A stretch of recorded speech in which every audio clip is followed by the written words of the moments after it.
Walang masyadong tao. Siguro mga 17 people lang. Binilang ko 17.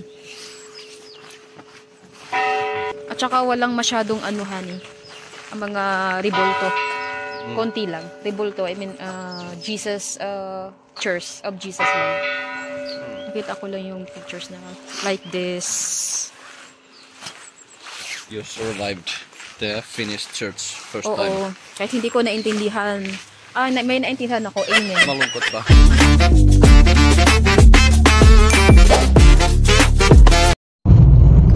Good morning. It's already 9 a.m. in the morning here. It's 9:30. So we will going to the church today. This is my first time going to the church. In Finland? Actually, this is not a Catholic church or born-again church. It was Lutheran church, right? Yeah. But this is also maybe Lutheran from Catholic before. Yeah. Just like separated lang. Yeah.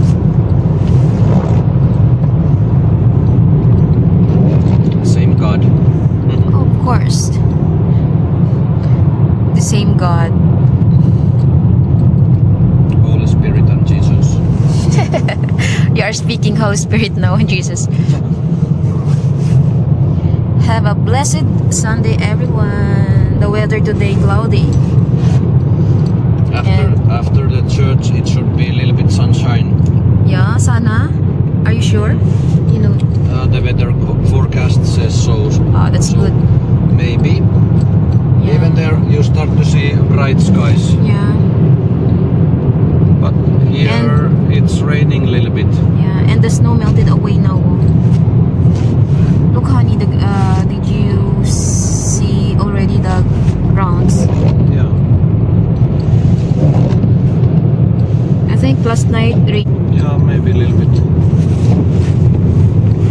And the temperature is above 0 some degrees, so it's plus 2.5 degrees Celsius. So that's why the snow and yellow are melting away.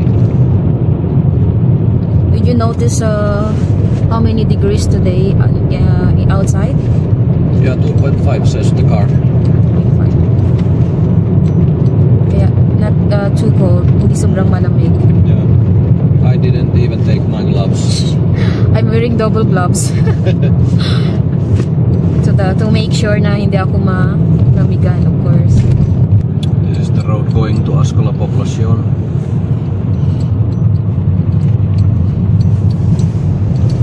And there in Poblacion is the church, of course.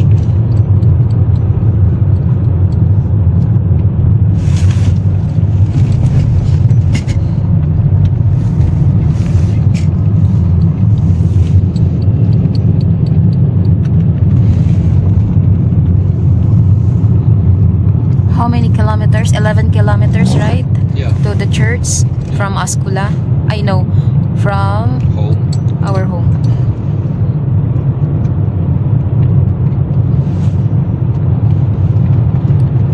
So, ganyan lang yung mga bahay dito. Yung mga maliliit, that is sauna, honey, right? Traditional sauna. Maybe. Maliliit na bahay. Oh. I thought before that is house. Look, honey, the clouds now, it's become color yellow. The sun. That is a good sign. Yeah, sun is shining soon. I think after the service, we will have a nice weather here. Yeah, sana.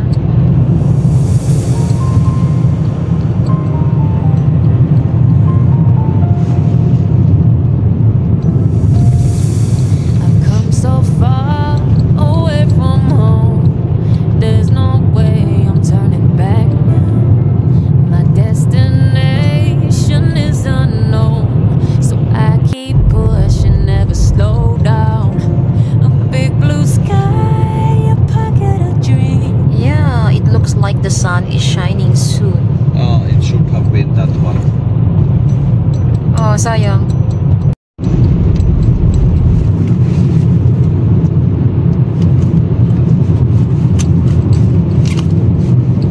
Minutes until the service starts.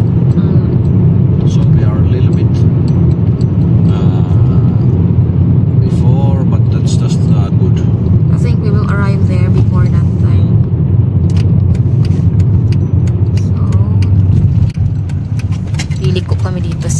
Ascula. Poblasyon.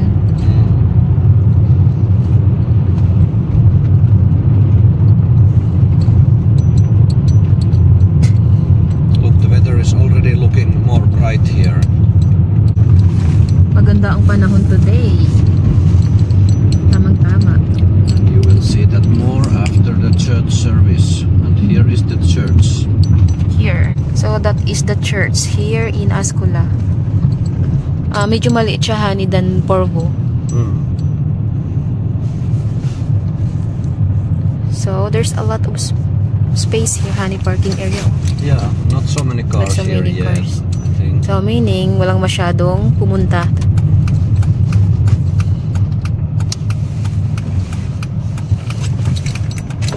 Ay. Ayan.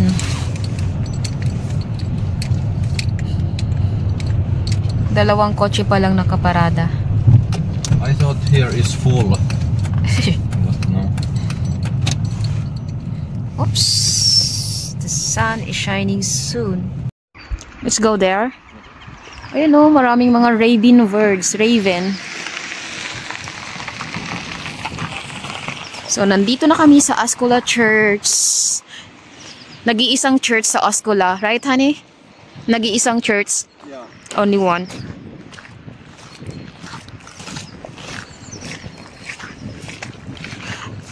The birds are happy because the sun is shining soon.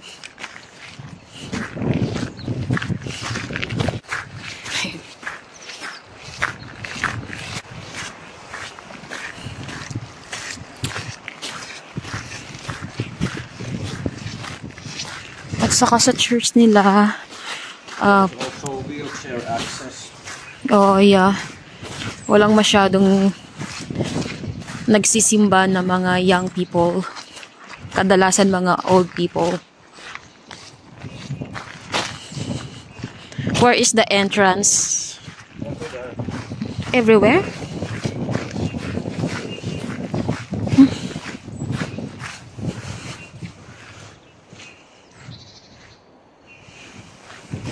That is old church na, or this is new church, Sunny? Bagong church. No, it's old. Oh, old. How many years old? A couple of hundred. 100? Really? 200? Matagal na. That also belong to the church?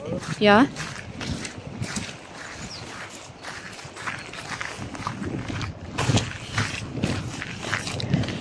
Parang ang sobrang lungkot, wala masyadong tao.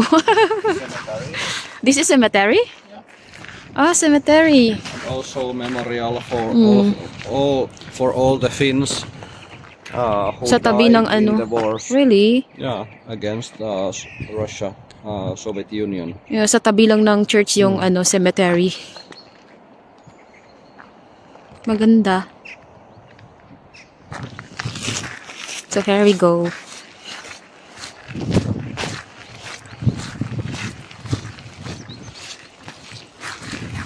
I hope there is service because I didn't check.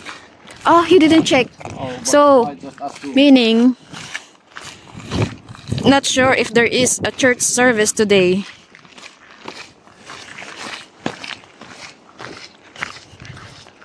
Meron yan. Siyempre, Sunday is a special day. So, this is their church. Charan. Charan. Oh, tumunog na yung bell.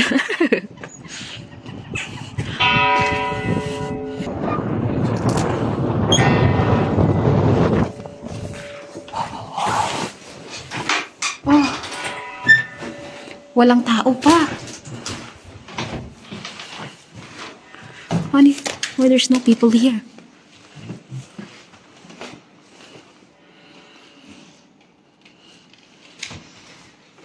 Walang tao.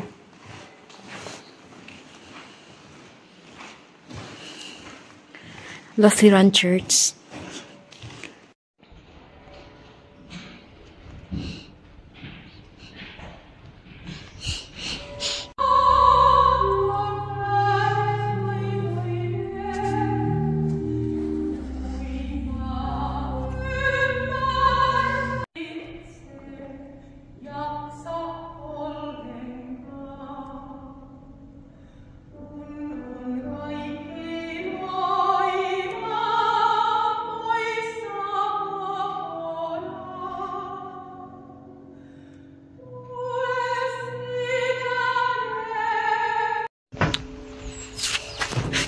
Finally done.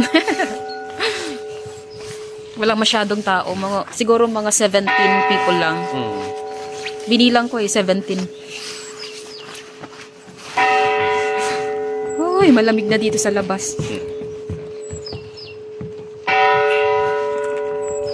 At saka walang masyadong honey. Ang mga ribolto. Konti lang. Ribolto, I mean, Jesus, pictures of Jesus lang. Nakita ko lang yung pictures na like this.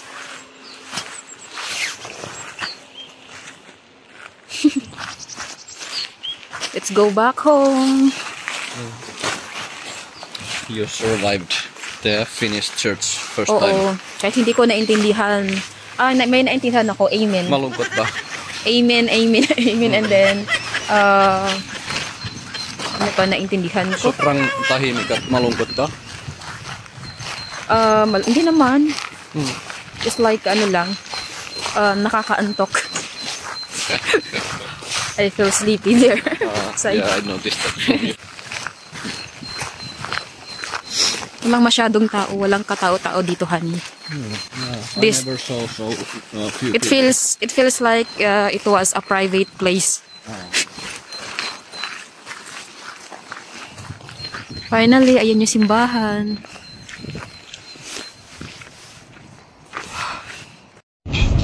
Stop, what you mean? Because they are having a confirmation camp.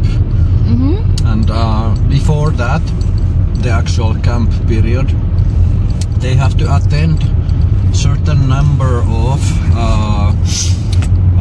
church services, and then also a program for young people that what the church organizes.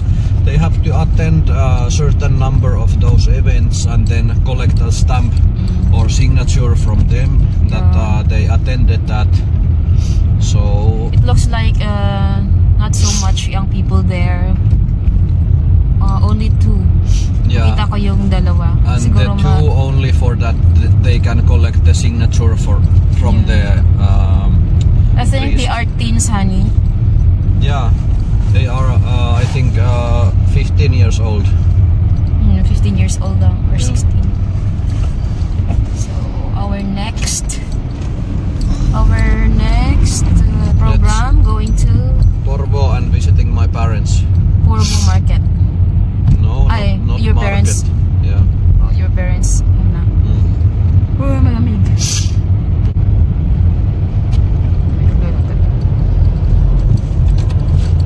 I put the seat heater. So, yan lang. That's all for today's video. Thank you for watching, guys. See you in my next vlog. Bye-bye.